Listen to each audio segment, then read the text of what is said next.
Hujan turun deras malam itu. Dika berdiri di depan sebuah bangunan tua yang nyaris tak terlihat jelas di balik kabut tipis. Tulisan di papan depan sudah hampir pudar, tapi masih bisa dibaca. Rumah Sakit Harapan Ibu. Sudah lama tempat itu ditinggalkan. Yakin kita masuk ke sini? Tanya Rian, menahan dingin sambil menyalakan senter dari ponselnya. Dika mengangguk. Konten horor kita bakal meledak kalau kita berani masuk. Mereka adalah pembuat konten YouTube pemula. Demi menaikkan penonton, mereka nekat mencari lokasi angker. Dan rumah sakit ini terkenal dengan cerita hilangnya pasien secara misterius. Konon, lantai 7 adalah tempat paling terkutuk. Padahal, rumah sakit ini hanya punya 6 lantai. Pintu utama berderit saat dibuka. Bau obat-obatan bercampur dengan aroma busuk langsung menyergap.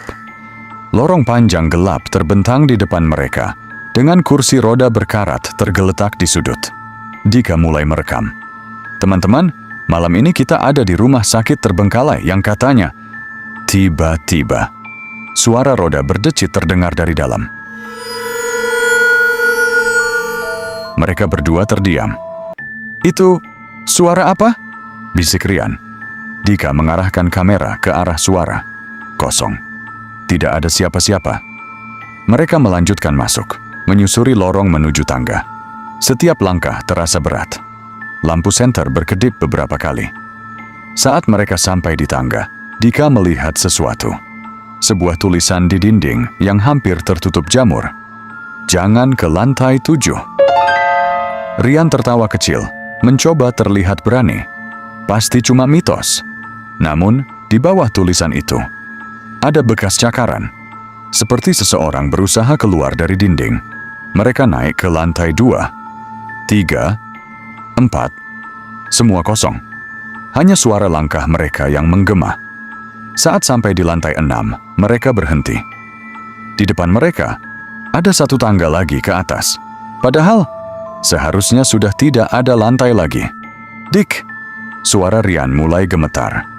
Ini harusnya terakhir kan? Dika menelan ludah.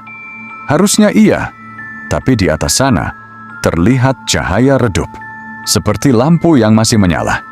Tiba-tiba, terdengar suara perempuan dari atas. Pelan, lirih, tapi jelas. Tolong. Rian langsung mundur.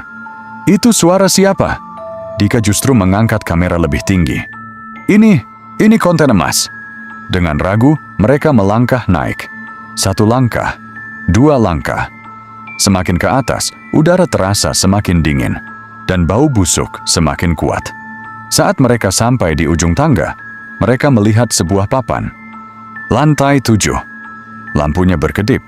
Lorongnya gelap, lebih gelap dari lantai lain. Dan di ujung lorong, ada seorang perempuan berdiri, membelakangi mereka.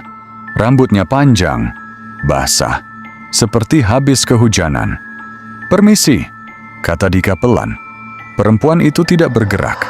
Tiba-tiba, kepalanya berputar, perlahan, tanpa tubuhnya ikut bergerak. Wajahnya pucat, matanya hitam kosong, dan mulutnya tersenyum lebar. Kalian akhirnya datang.